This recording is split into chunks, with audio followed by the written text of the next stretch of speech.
Welcome back, ladies and gentlemen, to the third part of my series on shellcode for macOS on M1 chips. In this video, we will learn how to write a reverse shell. In the previous video, we saw how to write bind shells, and I recommend you watch that video first so you can build on some of the knowledge from the previous video here. Before we begin, I would like to ask you to take a brief moment to like this video and subscribe to my channel. In doing so, you will enable me to produce free educational content in the future. As for the contents of this video, I will at first briefly explain how a reverse shell works, and then we go about coding a macOS reverse shell in assembly. I will first give an overview of the steps involved, and then we go through the steps in more detail.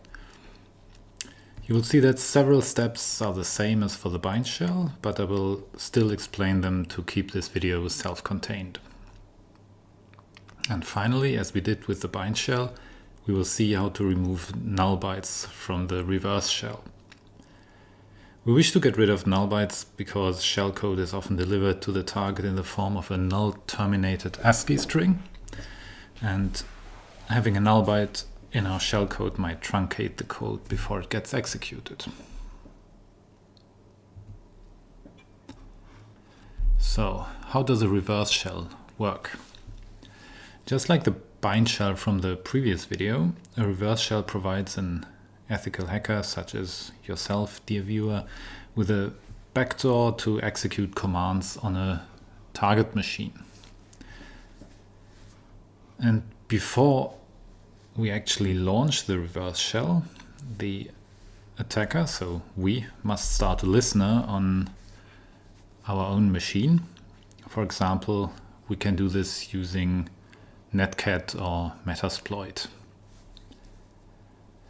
Once the reverse shell runs, it attempts to connect back to our own attacker machine, and it runs a shell process on the target whose input and output get redirected to the attacker's machine. Once the connection to our attacker's machine is established, we can use a shell on the target machine. So this is illustrated in this image here.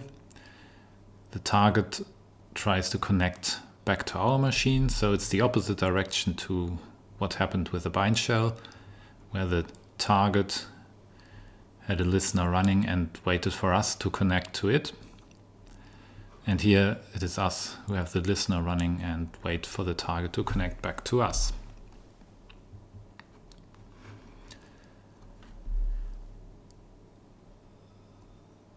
The ways to deliver a reverse shell to the target are the same as those for a bind shell. For example, this could be through a buffer overflow caused by malformed input data of some application, or it could be through unexpected file upload possibilities on an insecure website, or when a user opens a poisoned document that contains the shellcode.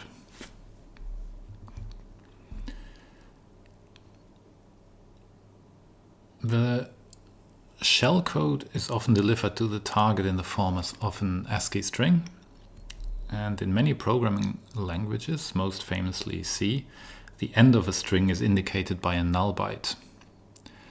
So that means all bits in the byte are set to 0. So we should avoid having null bytes in our shellcode, since they might cause the shellcode to get truncated by the application that processes it, so that in the end not the full code will get executed and we will not get a shell. And before launching the reverse shell on the target, we need to start a listener on our own machine, and then we wait for the reverse shell to connect back to us. As I just mentioned before, netcat is a popular tool to do this, and we will be using it in this video. And note that on Linux and macOS, the versions of netcat have slightly different syntax for launching a listener. So on Linux, you use NC for netcat with options -LP where L is for listening mode and P is for port. And then you give the port 1234 as an argument. Whereas on macOS you have to omit the P option. It would cause an error if you had it. So here we just write NC minus L for listening mode, 1234 the port number.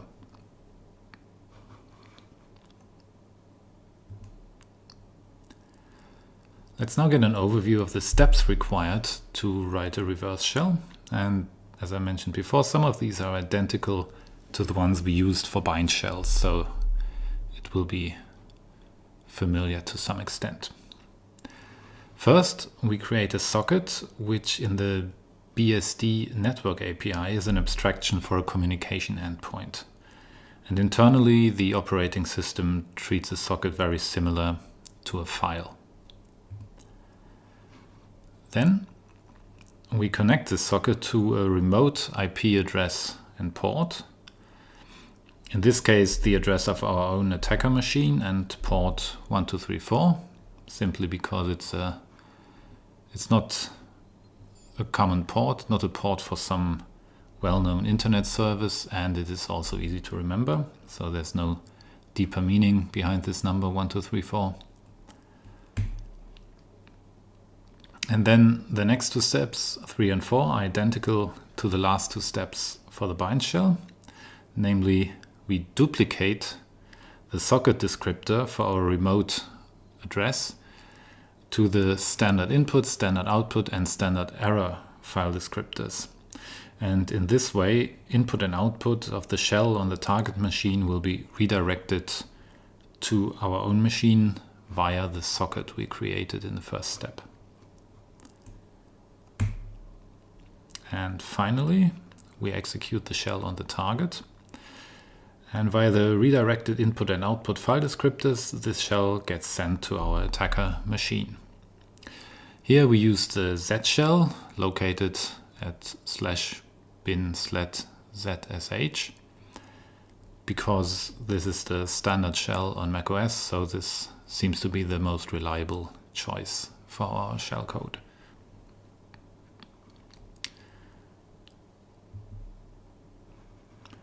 Now, recall from the previous videos that a large part of the macOS kernel is made up of the BSD Unix kernel components.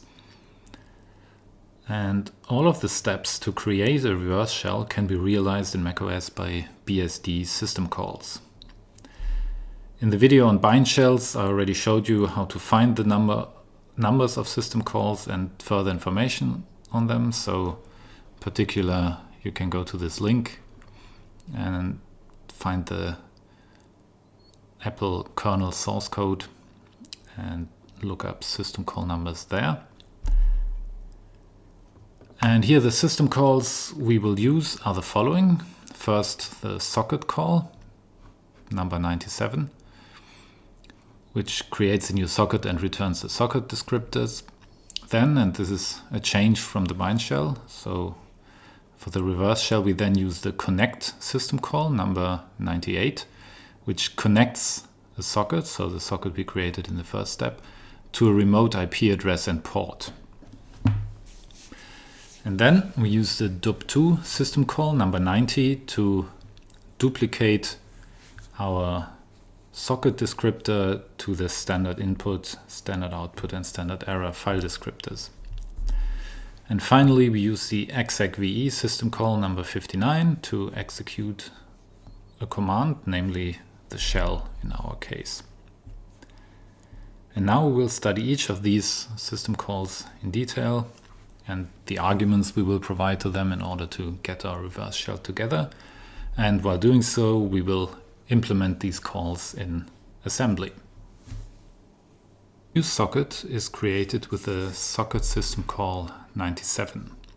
It takes 3 arguments. The first argument is domain, which defines the protocol family in which the communication takes place. And in our case, we use the Internet Protocol version 4, which is designated by the constant pf inet, pf for protocol family. and this is identical to the value 2. So we set the first argument to 2. The second argument, type, describes the semantic properties of the communication. For example, if the communication is connection-oriented, such as in the TCP protocol, or datagram-oriented, such as UDP. Here we choose sockstream for the TCP protocol, and this is equal to the value 1. And the last parameter, protocol, is the protocol we use, but this can simply be set to the dummy value IP proto IP, which is 0, because the first two parameters already determine the protocol we use completely. The return value of this system call is a socket descriptor that we can use to establish an outgoing connection. So let us implement this system call in assembly and recall from the first video in this series on ARM64 assembly that arguments to system calls are passed in the registers x0, x1, x2 and so on, and the return value is stored in the register x0. So you have prepared the assembly file for our reverse shell, and we implement the first system call. So we move the value 2 into x0.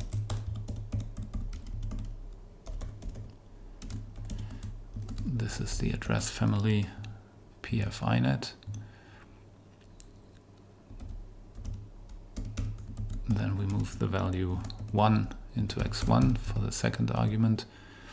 This is the connection type to 1. So this was sock stream. And finally we move the value 0 into x2 for the third argument, and here we just use the 0 register that's provided by the ARM architecture to move 0 into x2.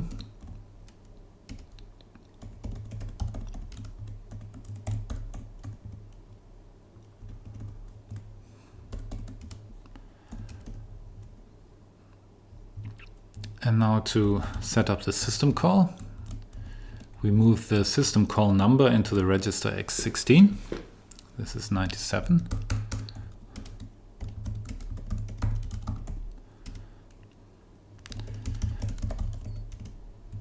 For the socket call, and we execute the system call with the svc command, switch to supervisor mode, and also recall that this argument that's here, that's handed to svc, is not really relevant what the value is, but we choose one that will avoid null bytes in our code.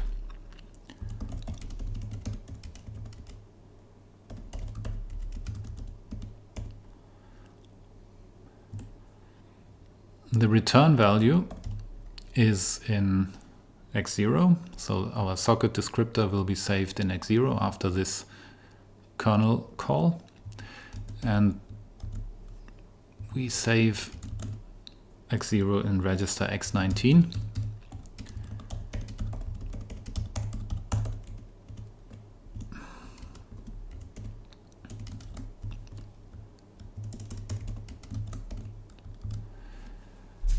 Because later on we will reuse this socket descriptor and x0 will be overwritten for other purposes, so we need to be able to restore it. And a quick comment on that. In the previous video on the bind shell, I used the registers x11 and x12 to save the socket descriptors.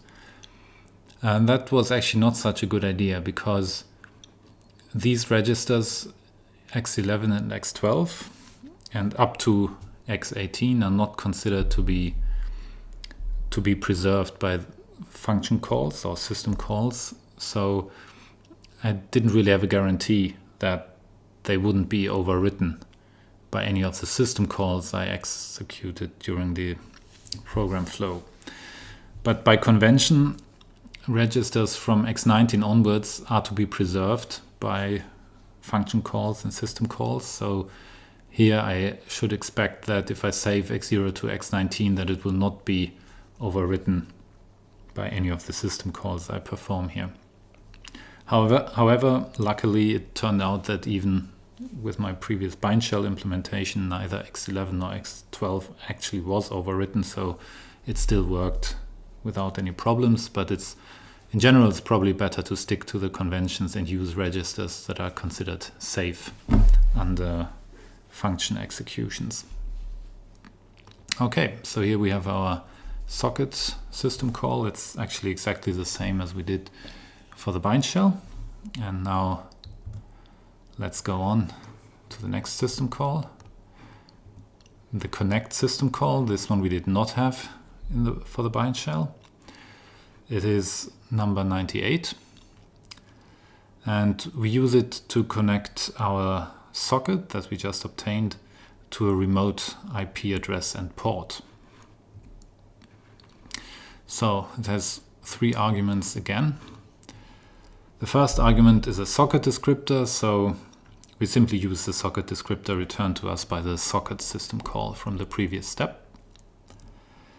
The second argument, address, is a pointer to a sock address in structure, and we will look at this structure in a moment.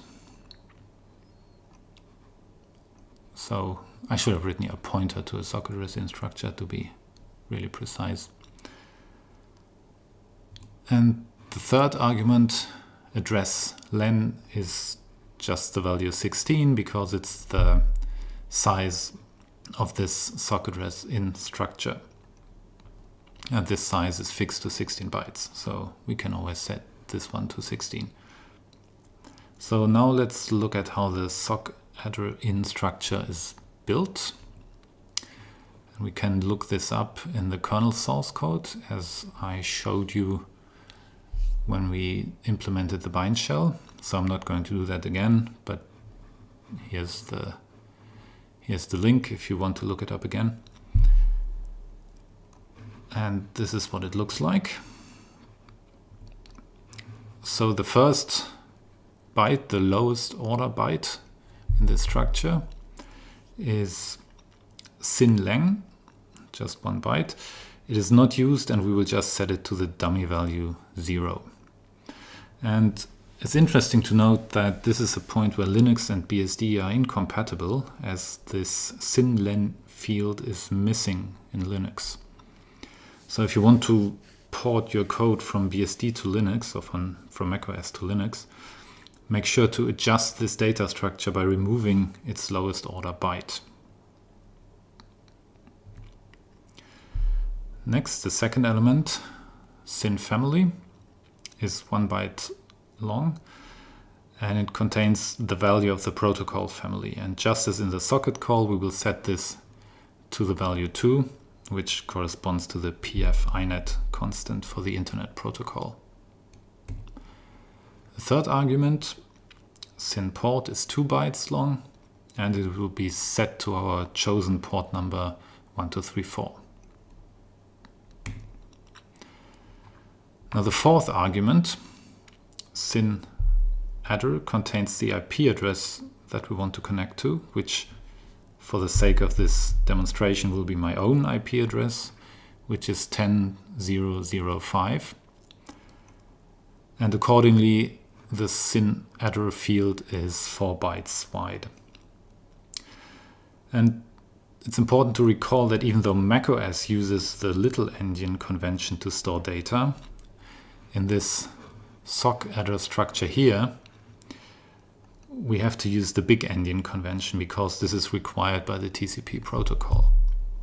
So we need to remember that when we actually write our port and our IP address into the structure. And the last argument, sin0, is just an array containing 8 null bytes, and it merely serves to ensure that our structure is in fact 16 bytes in size. And it's quite convenient that this structure is 16 bytes in size, because it then fits precisely into one of our ARM64 registers.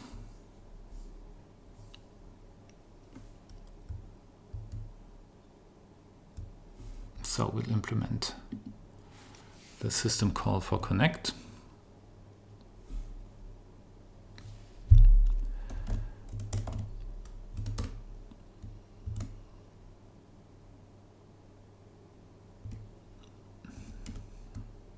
And if you're confused by the order of bytes, recall that we have to use big endian convention. So we use x3 as an auxiliary register, and we write the value 0200 to it, which is sin length and sin family.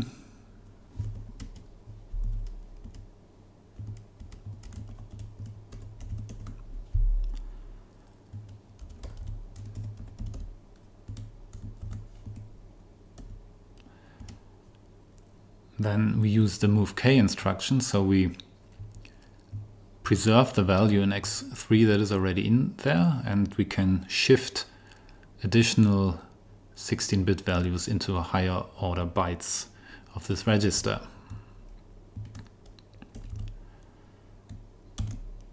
And this is our port number in hexadecimal and in big endian encoding.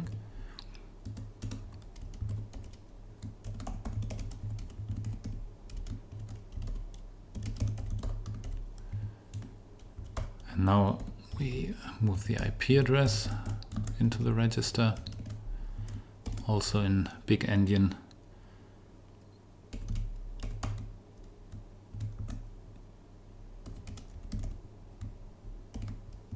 We shift it to the highest order 32 bits of our register. So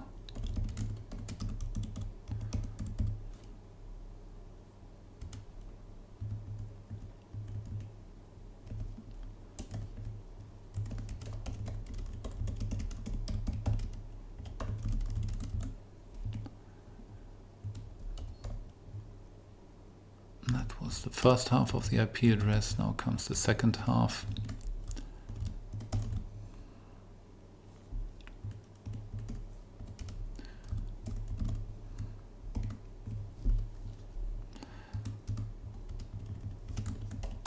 And again, a little reminder, we're using big endian. Okay. Now we have x3 containing our sock adder in structure.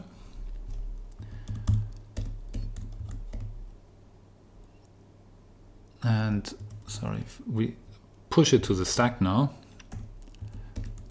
to get a pointer to it. And because the stack is twice the size of a register, we push the 0 register as well.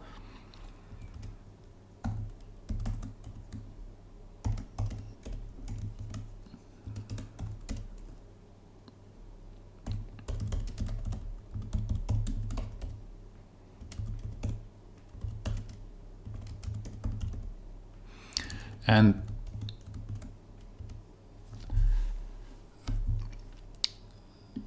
these 8 0 bytes in the 0 register will precisely fill up the padding of our sock adder in structure with the on the stack.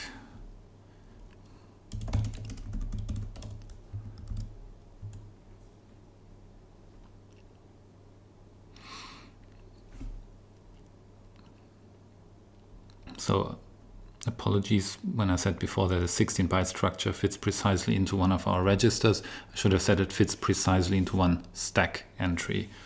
and half of this structure fits precisely into a register. And so by pushing these two registers here, we can precisely build up this sock_addr_in structure in a stack entry.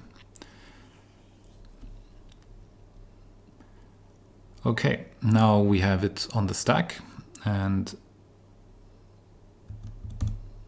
we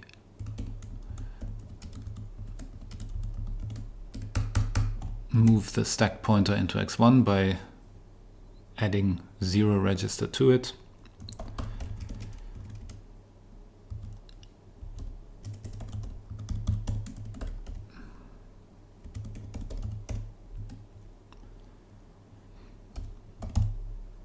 We use x2 as a second argument, and that is the length. Could just make it explicit. It's 16 bytes, the length of our sock_addr_in structure.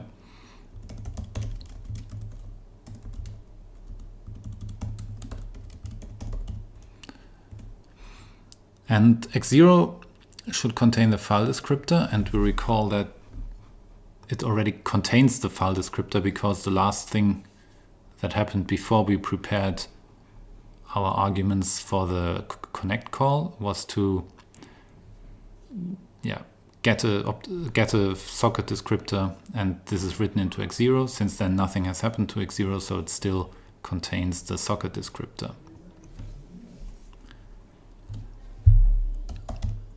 We move the system call value into x16.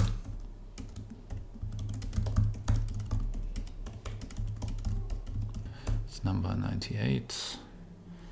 And we execute the system call.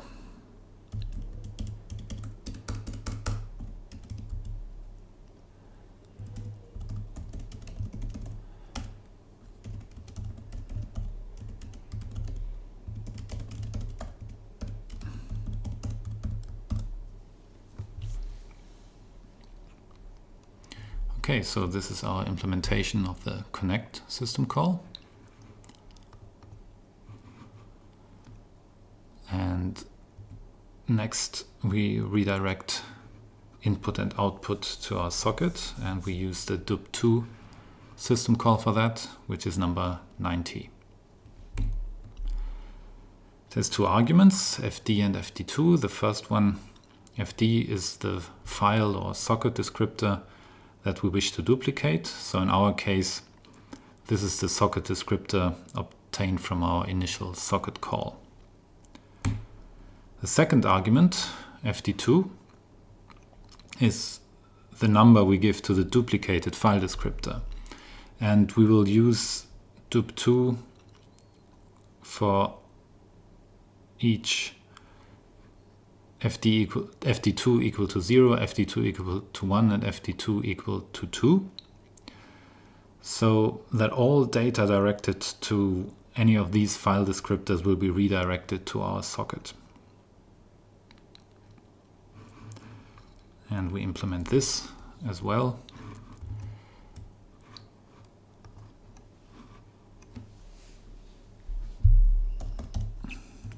So we have to do it 3 times. First, I restore the socket descriptor from x19.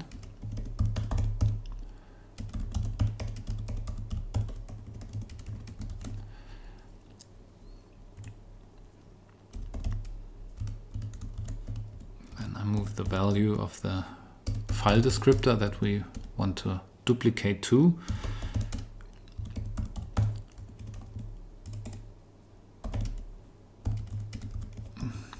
Begin with the standard error.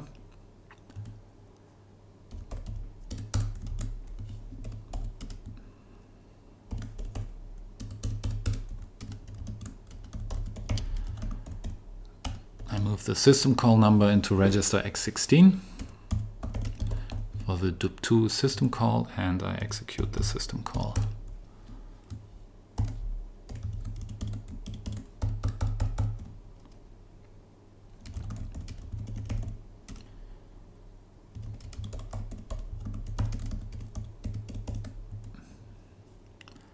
Okay, now I do the same thing. for the other file descriptors.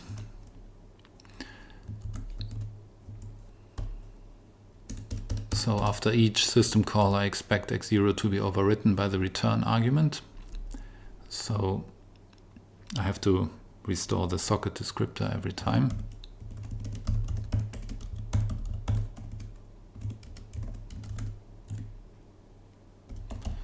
Now I want to duplicate this standard output, which is number 1. So I move that into x1.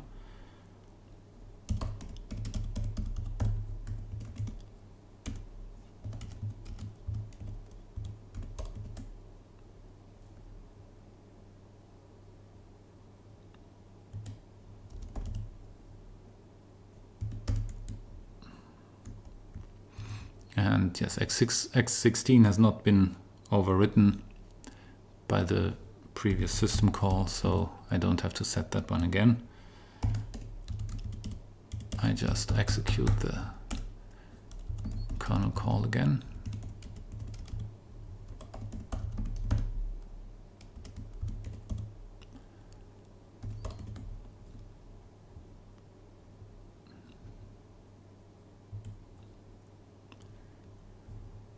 And one last time for the standard input this time.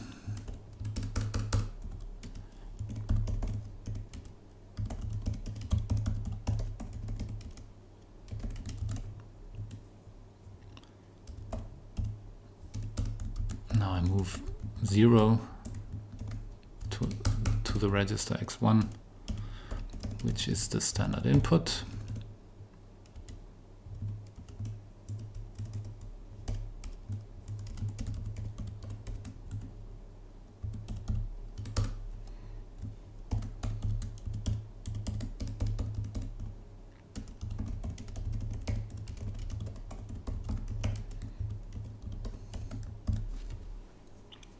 Okay, and after this, all our input and output will be directed to our socket.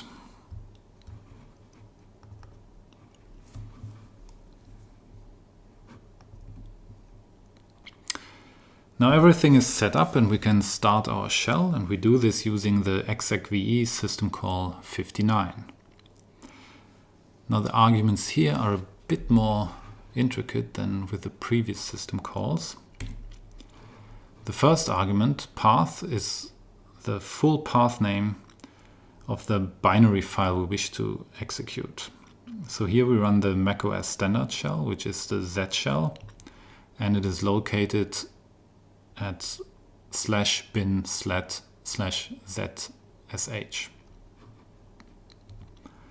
The second argument, argv, is an array of pointers terminated by a null byte, and each pointer in this array points to a C string that is handed as a command line argument to the program we execute. So in particular, this means the whole array of pointers is terminated by a null byte, and each pointer in the array points to a string that is also terminated by a null byte. So we have to keep track of that. Now in our situation, the Z shell requires only one argument, which is again its own path name, /bin//zsh. And in a moment we'll take a closer look on how to set up these arguments. But let's first look at the third argument, which allows us to define environment variables for the context of the program we execute. And we do not need this for our purposes, so we just set this to 0. When we call execve, it transforms the calling process into a new process running the Z shell. In particular, this new process inherits the input and output file descriptors redirected to our socket. And before we implement this system call, we look at how to build up its arguments. As mentioned before, the second argument, argv, for the execve call is a null terminated array of pointers to the command line arguments for the Z shell. The only argument we require here is the zeroth argument, which is the name of the program that is executed. So this is once more /bin/zsh. And this is a requirement of the Z shell. It is not a general requirement for the execve call. So we don't have to, if we execute other programs, we don't always have to include the name of the program or the path to the program as the zeroth argument. But for the Z shell, we have to do it. As the command line arguments are C strings, the string /bin/zsh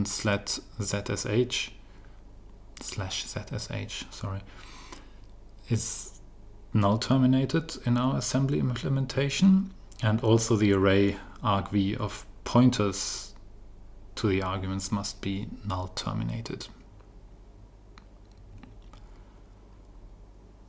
What we will do in our implementation is to obtain a pointer to the null terminated argument string and write this pointer into a null terminated array with one entry.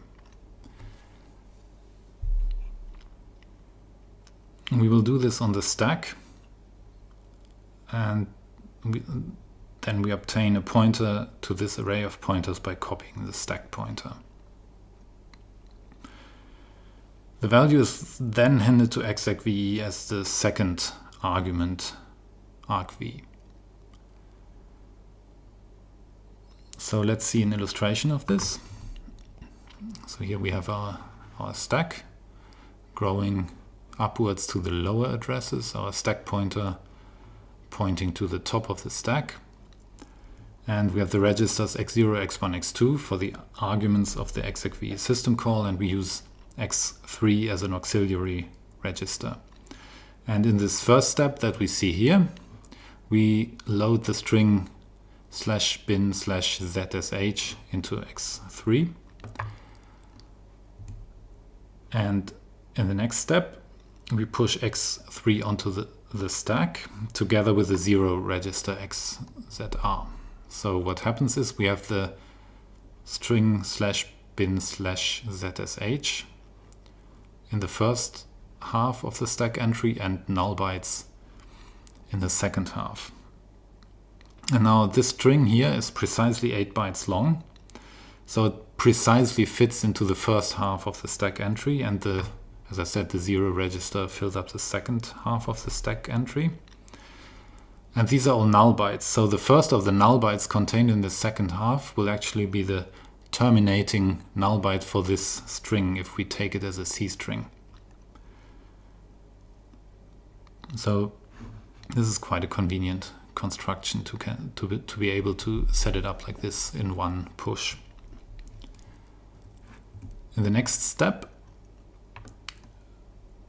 well, we copy SP into the register x0 because SP, being the stack pointer, points precisely to the command name /bin/zsh. So we can just copy that into x0 and thus have set up our path argument for execve.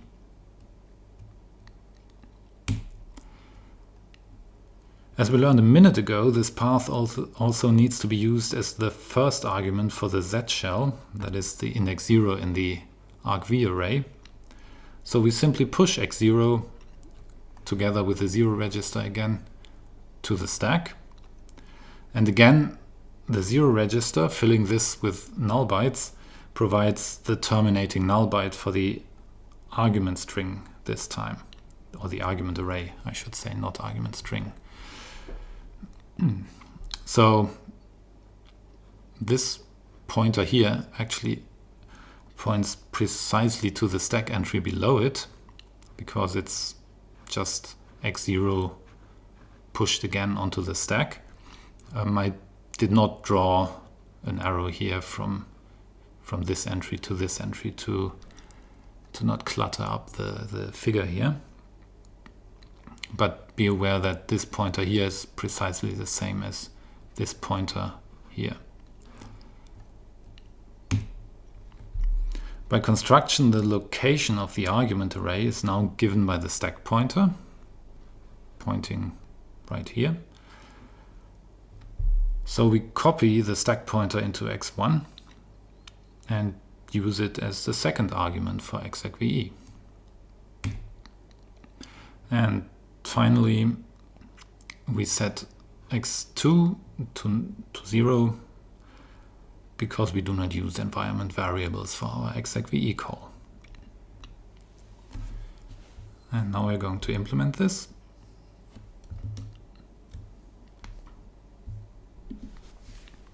And this will finish our assembly implementation.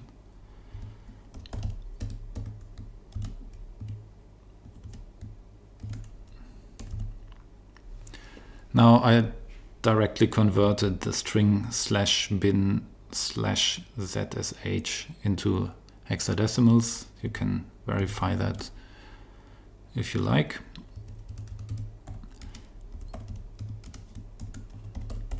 And because this is not anything for a TCP/IP, but actually for our macOS system call, now I use the little endian convention.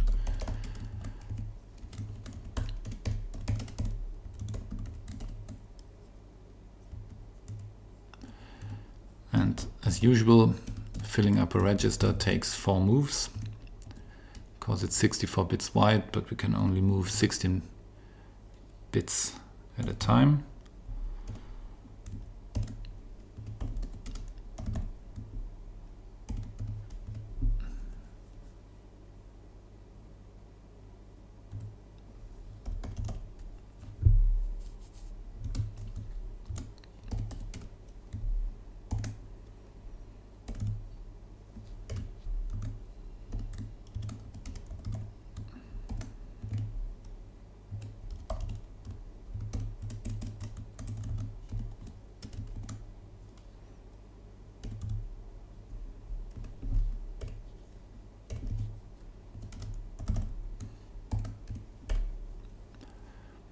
Okay, so these are the 4 move and move keep instructions that move our command string into the x3 register. Now we push this to the stack together with the 0 register.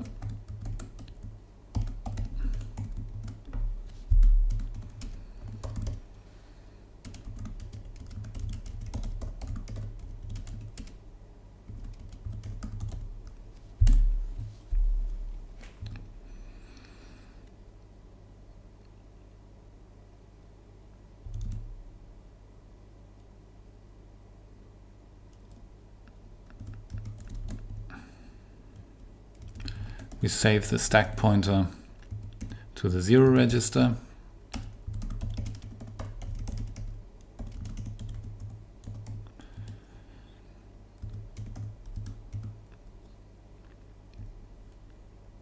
And now we push the 0 register again.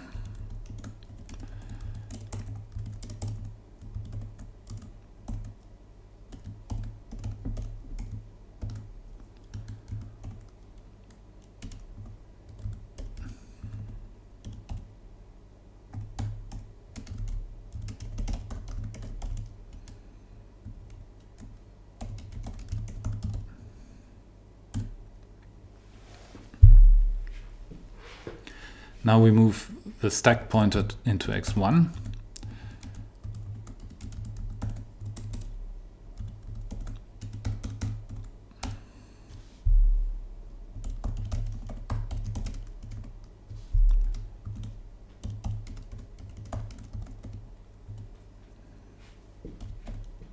And we move 0 into x2.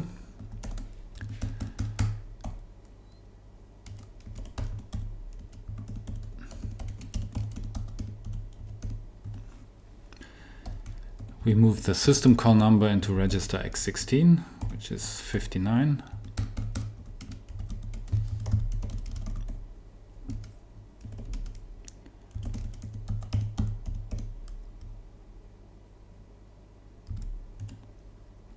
And we execute the system call.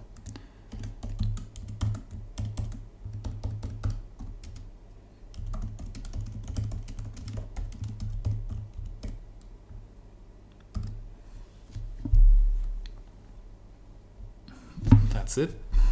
Our reverse shell should be complete now.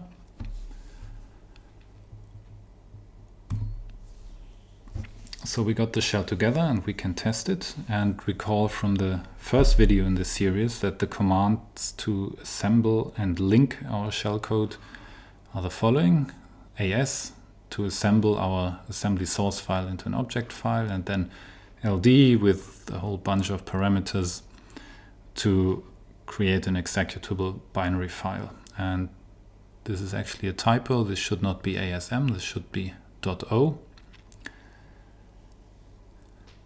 Yeah, and when we have our binary, we can first start a netcat listener. So I'll be testing it on my Mac, so I'll use this version here. If you want to try it out on Linux, then you have to use LP instead of just L. And once the listener is running, I can run the reverse shell and see if my shell actually appears in netcat.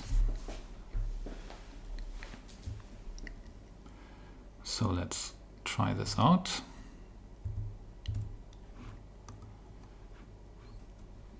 First we assemble.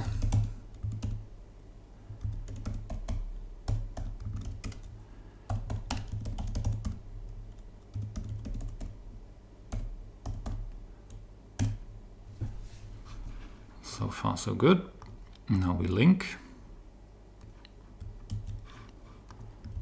Just copying this command. And before we run it, we have to start netcat in a different terminal. -L for listener, 1, 2, 3, 4 is for our port.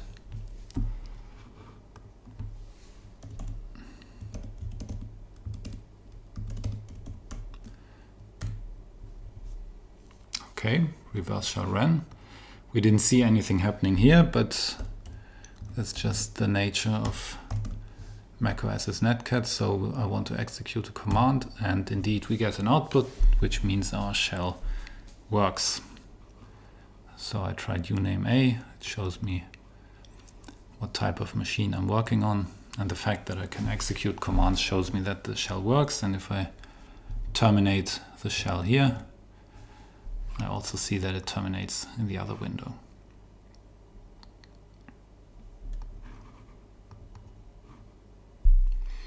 I mentioned before that shellcode is often delivered in the form of a null terminated ASCII string. So it's best if we remove any null bytes from our shellcode to prevent it from being truncated. We can identify null bytes in our shellcode with the help of objdump and its disassembly option -d, and we use grep to restrict output to the lines containing null bytes.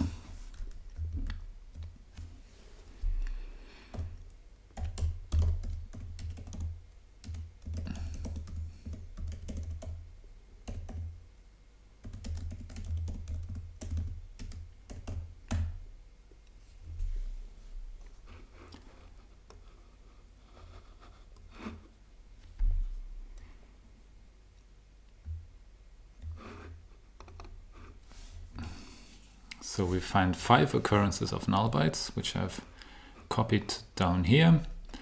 So here we see the line in the program, or the number of the instruction to be precise. And yeah, we see here the binary encoding of the instruction on the right. So they all contain null bytes. And one after another, we will replace the instructions here with null byte free instructions that perform the same operations. The first 2 instructions highlighted here are in fact the very first 2 instructions in our assembly code, as you can see from their byte offsets. And we can fix them together. First we use x3 as an auxiliary register, and we move the value hex 0201 into x3 to avoid a null byte in the move instruction. And then shifting right by 8 bits into destination register x0 will leave the value 2 in x0. So we replicated the move instructions, but with 2 different instructions. And since now x0 contains the value 2, we can further shift right by 1 bit into x1, which will leave the value 1 in x1. And this replaces the move x1 1 instruction. Let's do this and then check that we have indeed removed 2 null bytes. So here I made a copy of my reverse shellcode that I will modify to get rid of the null bytes.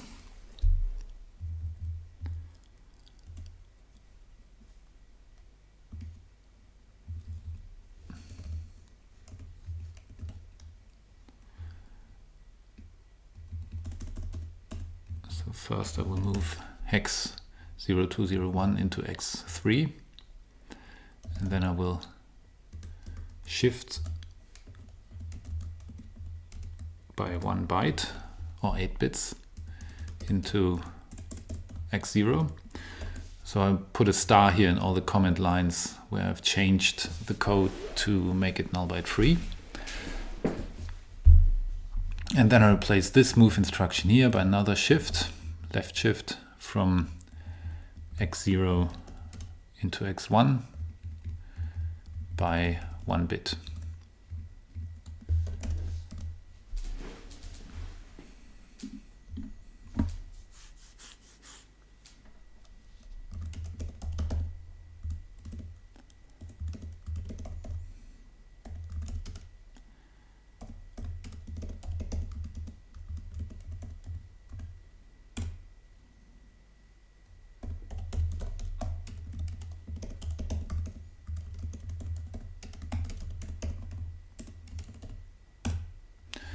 And indeed, if we compare the null bytes here, the instructions containing null bytes here, we see that the first 2 ones here have disappeared, so we are only left with the last 3 instructions.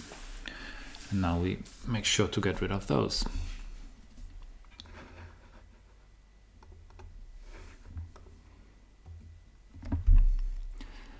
So the last 2 of the null byte instructions here can be handled in a similar way. First we replace move x12 by moving hex 0201 into x1, and then by right shifting x1 by 8 bits. And we do exactly the same for the second one, only that now instead of hex 0201 we use hex 0101, and we right shift x1 into x1 again by 8 bits. And I realize now that I made a mistake here, that this should be right shifts and not left shifts. Now let's see, where do we have the other ones? This one here. Instead of just moving 2, we move hex 0201.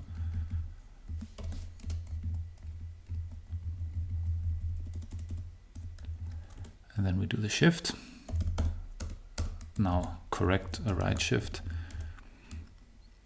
by 1 byte. And the same thing here.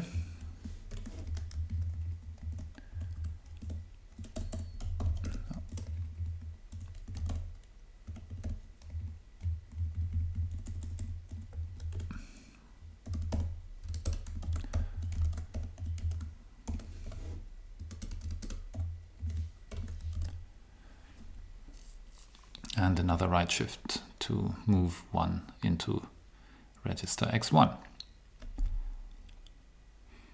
And you may notice we didn't have to do such a substitution for moving the value 0 into x1, because we used the 0 register instead of the immediate value 0, and that saved us from picking up a null byte here in the first place. Let's check if this worked.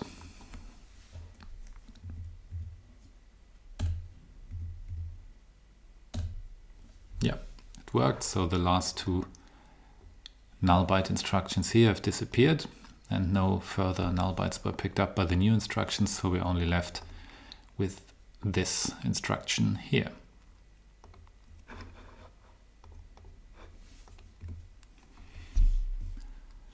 And this move instruction here can be replaced by a trivial shift. So instead of moving x0 to x19, we will shift x0 into x19, but we will shift it by 0 bits. So we don't do anything.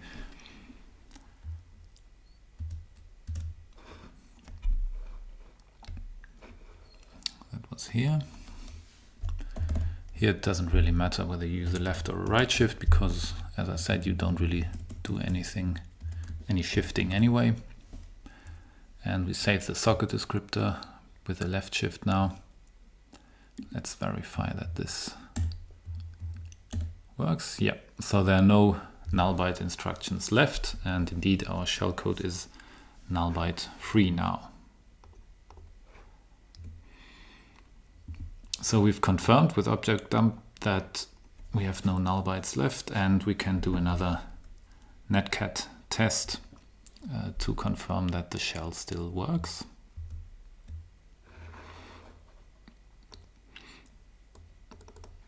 For that I have to first link the object file into an executable again. And then I will start my netcat listener in the other terminal.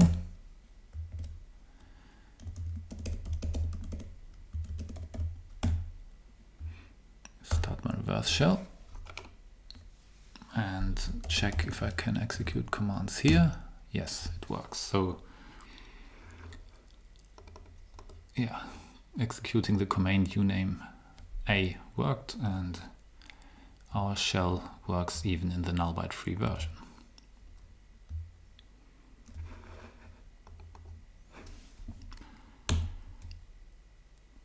Great, we got a null byte free reverse shell now. However, there's a little catch. This time we got lucky because of my IP address.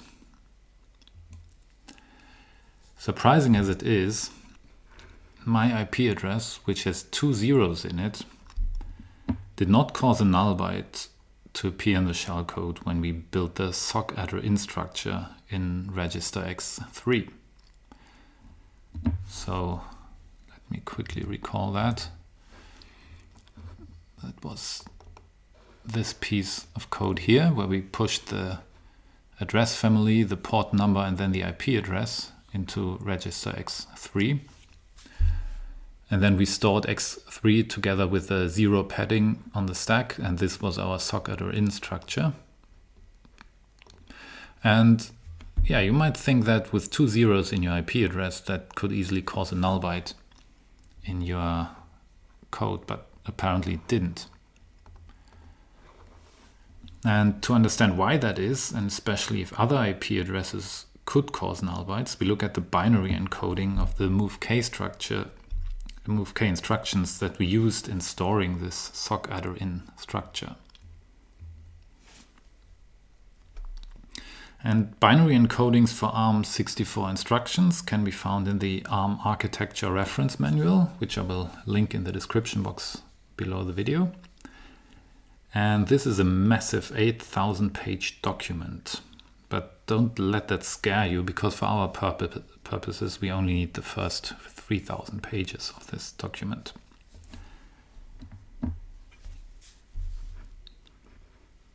Now here's the 32-bit encoding of the move-k instruction. And we see that the 16-bit argument for move-k is stored in these bits here.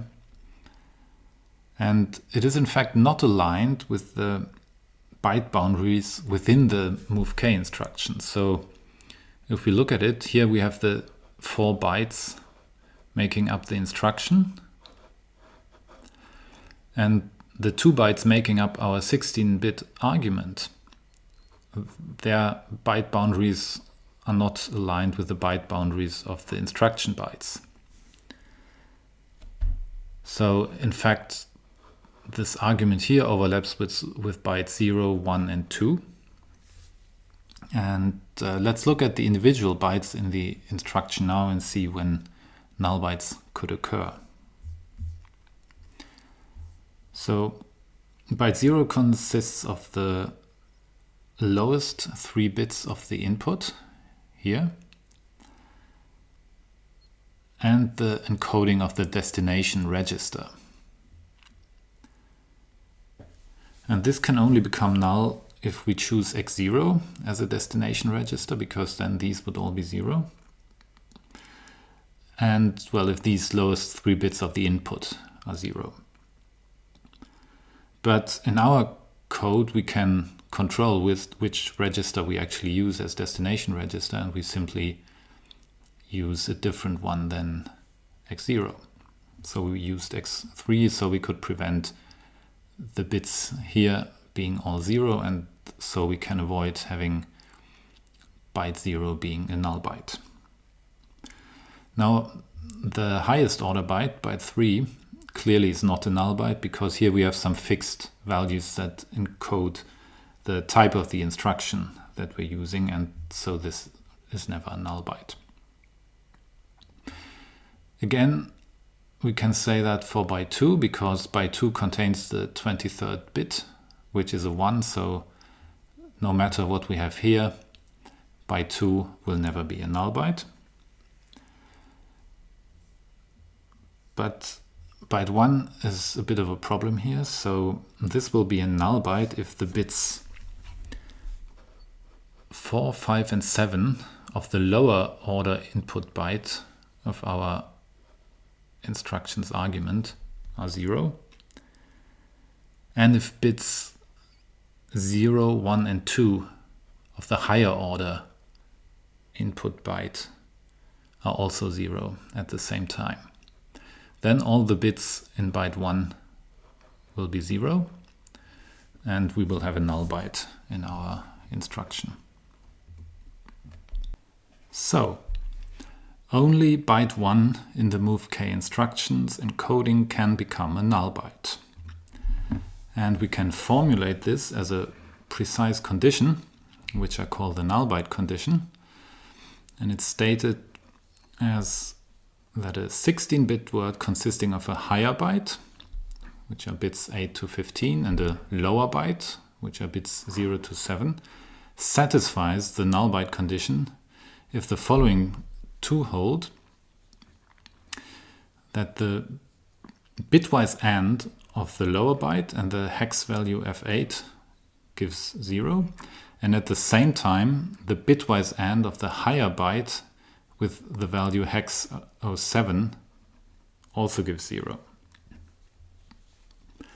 Now at this point it's probably good if you get yourself pencil and paper to follow along for the rest of the video, because there will be some computations to be made. Let's look at this null byte condition. Both of these conditions have to be true for the null byte condition to hold. And the first part of the null byte condition applies the bit mask hex f8 to the lower byte. So that would be this part of the input.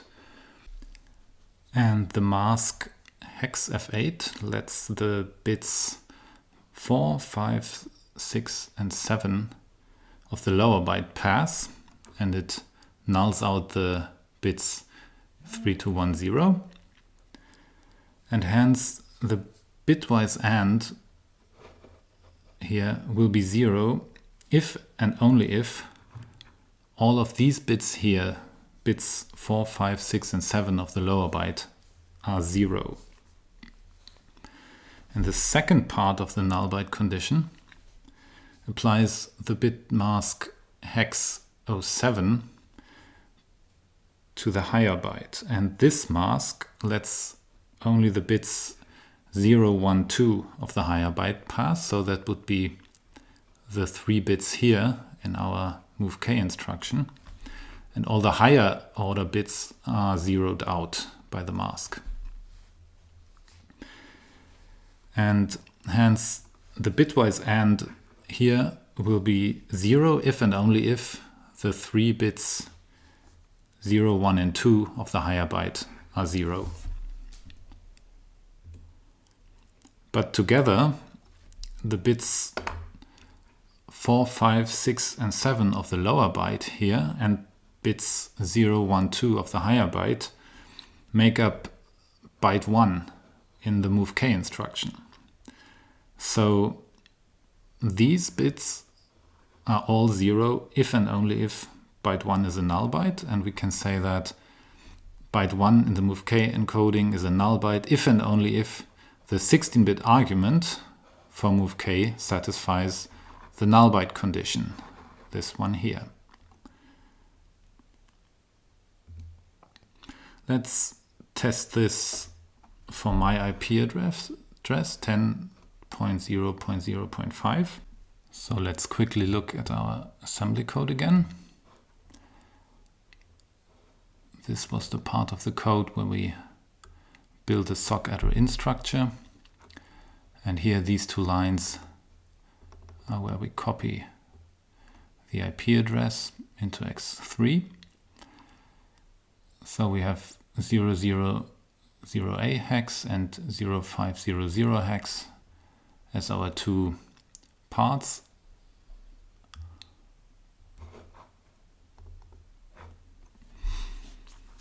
And the first one, where we move hex 000A into x3, has the following form. So here I wrote the binary encoding of this hex value here. So the higher byte is just all 0, the lower byte is in fact the value 10.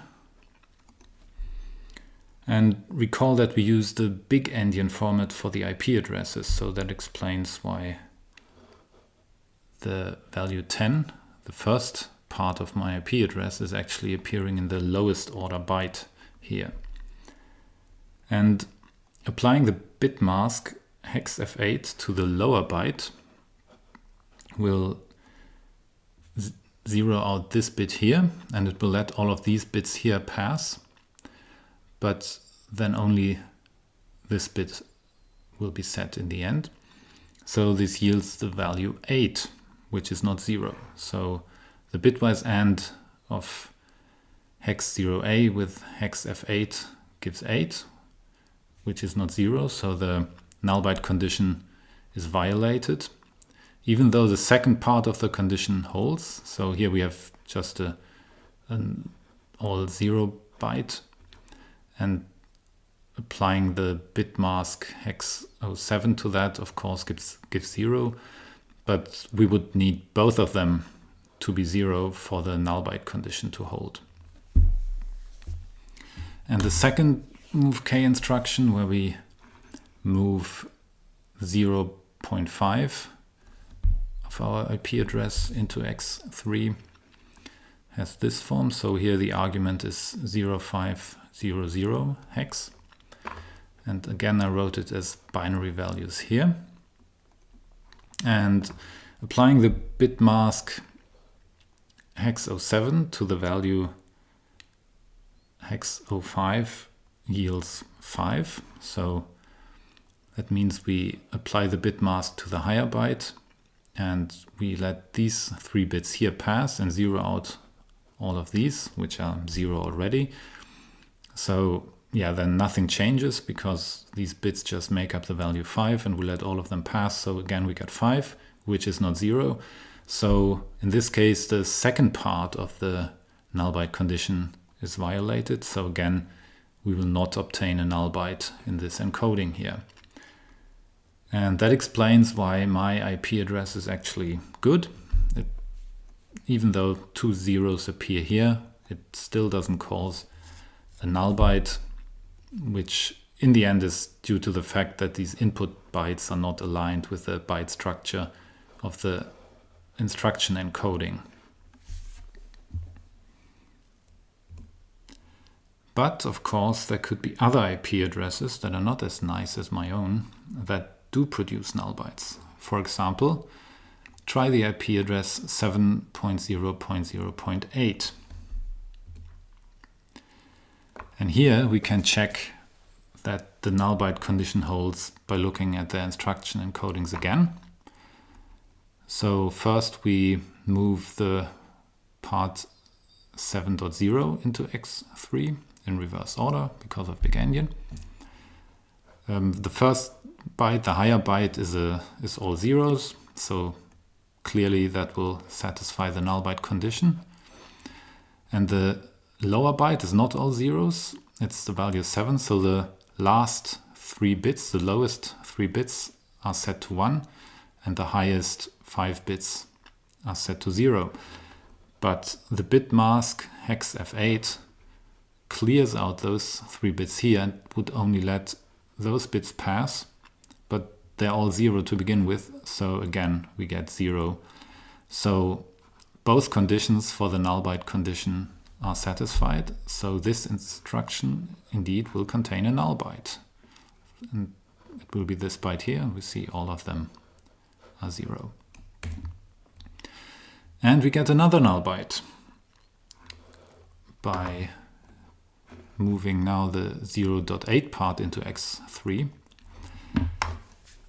We see the higher byte contains the value 8, so that this bit here, the bit number 3, is set to 1, and bit 0, 1, and 2 are all zeros.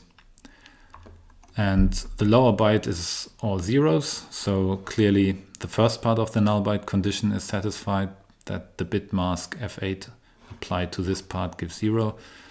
And the bit mask 07 applied to the higher byte also gives 0, because 07 only lets these 3 bytes pass and nulls out all the other ones, but these 3 are already 0. So we get 0 here. Both conditions for the null byte condition are met. And so this instruction again gives us a null byte, as we can see directly from checking the bits here that make up byte 1 of our encoding.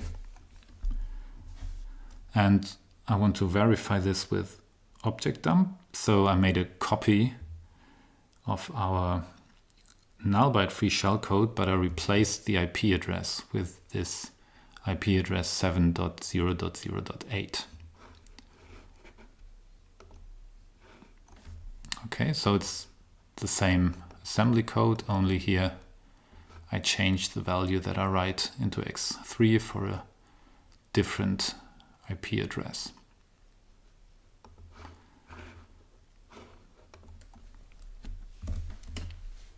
Now we check with object dump.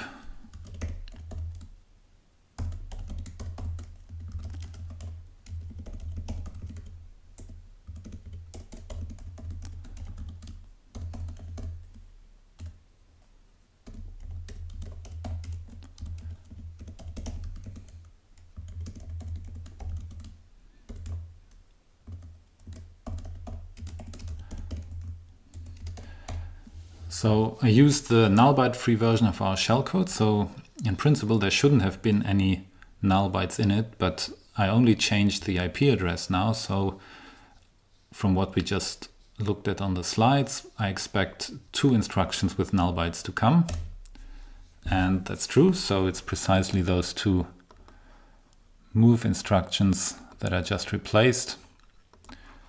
Now it's not so clear with the decimal output here, but were just those 2, and they've given me new null bytes. So if I have such a bad IP address, then I still get more null bytes that I have to deal with.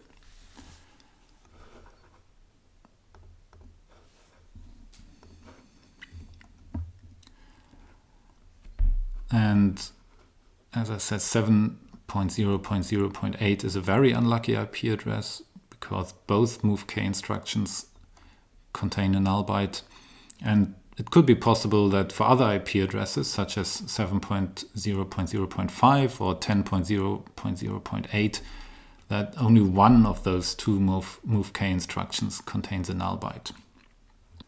How would we cope with an IP address that produces null bytes in our code for building the sock_addr_in structure? here's a general procedure to produce code that is null byte free for arbitrary IP addresses.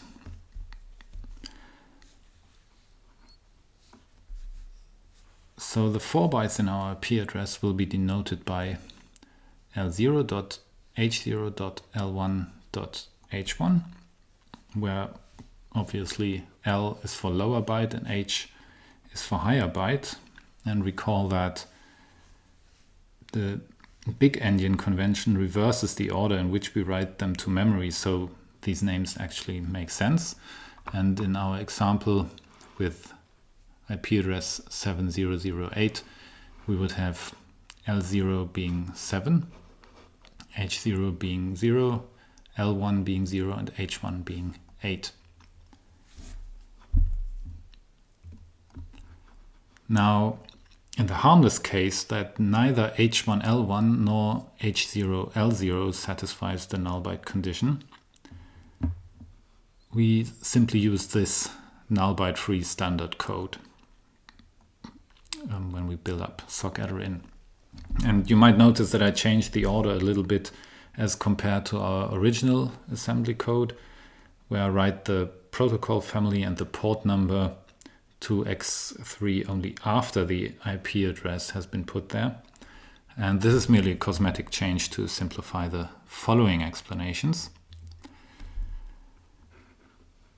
Otherwise, at least one out of H1L1 or H0L0 must satisfy the null byte condition. So we will assume that one of those, or maybe both, satisfy the condition. And suppose first that H1L1 satisfies the null byte condition. Then we introduce this variable x, which is a byte value, and it's defined to be the difference of hex ff minus the lower byte L1. And we replace the first line here by those 3 lines. Line 1a is move x3 hex value h1ff. So instead of moving h1l1, we move the 16-bit value whose higher byte is h1, but whose lower byte has been replaced by the value ff, where all bits are set. Then, once this is stored in x3, we subtract from x3 the value x, so this value here. And that will actually leave the original value h1l1 in register x3. And then we shift x3 to the left by 16 bytes. Not by 48 bytes as we did originally, but by 16 bytes. We'll do another shift later to fix it. Now, if H1L1 does not satisfy the null byte condition, then we simply change the line 1 here to move x3 hex H1L1 left shift by 16 bits, not by 48 bits. So all we do is we change the shift here.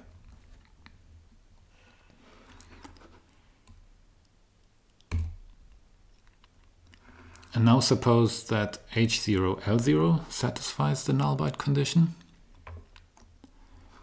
Then again we use this variable x, which we now set to hex ff minus L0, and replace line 2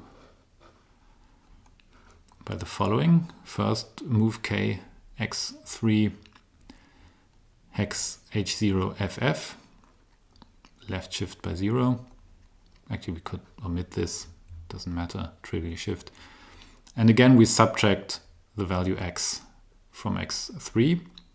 And because x was chosen to be this byte value here, xff minus L0, we end up with the 16-bit word H0L0 in x3.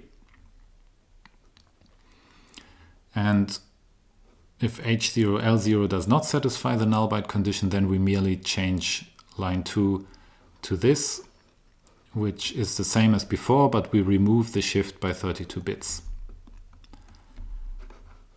So note that one of these two has to be true, because if neither of them is true, then we just would be in the default case here. So one of these two has to be true. And in this case, well, we do whatever is appropriate for the case we're in. And either way, we insert a new third line here between the original third line and lines 1 and 2, or the replaced lines 1 and 2, which is shift x3 by 32 bits. So our original shift here by 16 bits will then make up the original shift by 48 bits from the standard case if we add this additional shift by 32 bits. And so everything is in order again. And now we must convince ourselves that these modifications will not introduce another null byte. For example, we could imagine that this subtraction could also contain a null byte. And we make the following claim, or rather I make the following claim. The code generated by the procedure just described does not contain null bytes. And such a claim must be proved, and that is what we shall do now. We proceed in several steps. So first we note that no 16-bit word of the form hex HFF satisfies the null byte condition, irrespective of what H is. And why is that? Because if we apply the bit mask hex F8 to the lower byte FF, then what we get is again the value hex F8, which is not 0. So it can never be the case that the lower byte part of the null byte condition is true. So the null byte condition overall cannot be true for such a value. So the new move or move k instruction that we introduced do not contain null bytes. Then we did the left shift at the end by 32 bits, but we can verify directly with objdump or by looking up in the ARM architecture reference that this instruction does not contain a null byte if we use it with register x3.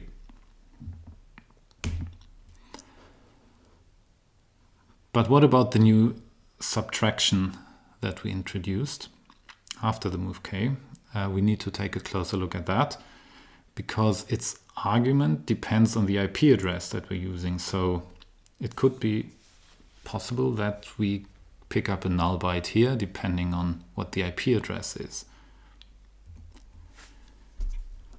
First, the sub instruction is used only if one of the two 16-bit words H0L0 or H1L1 satisfies the null byte condition. So I just drop the indices here, and I will assume from now on that this is the case, that the 16-bit word HL satisfies the null byte condition. And in particular, satisfying the null byte condition requires that the bitwise AND of L with hex F8 is 0. Okay, so this is what we assume to be true from now on. But this implies that the byte value L is actually less than 8. Less than the value 8. So it's a value between 0 and 7, which you can easily convince yourself of if you write out all these values in binary numbers. And this again implies that x, which was defined to be hex FF minus L, is larger than hex FF minus 8, which is hex F7. So x is larger than hex F7.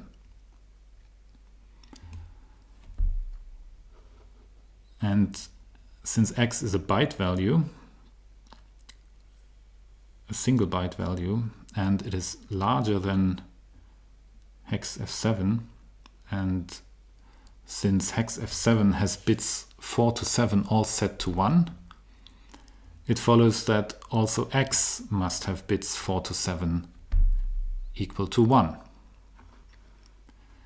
Okay, so from this inequality here, we learn something about the structure of the bits in x.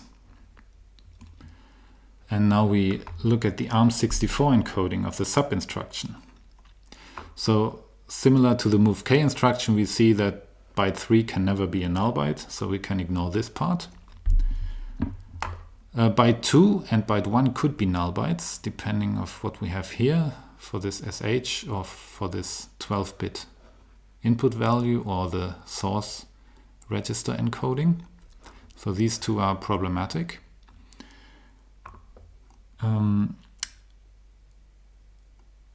But our input value is the byte x. This byte x, hexff minus L. And we just reasoned that bits 4 to 7 of hex are equal to 1.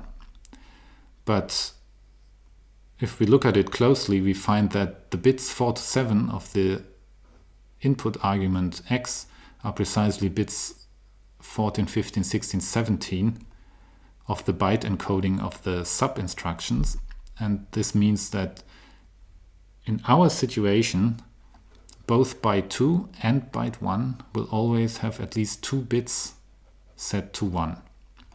So they cannot be null bytes. And finally, since we use x3 as source and destination register, byte 0 is also not a null byte.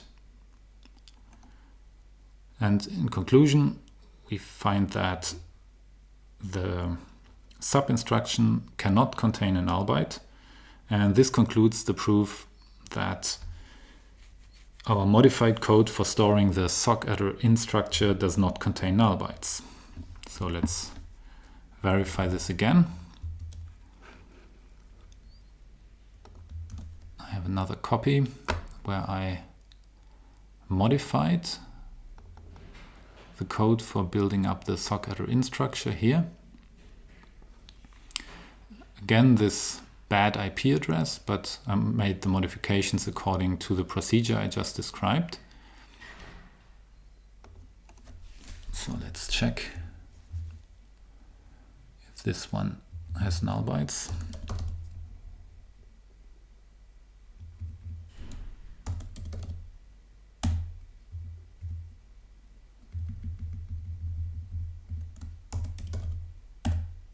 No null bytes. So this works. And in principle, I should test now if the shell still works, but since I don't have a computer here which has IP address 7008, I can't really try that out. And this concludes my short series on shellcode for macOS on M1 chips. I hope you learned something and enjoyed it. Once more, please like this video and subscribe to my channel and look out for new content here.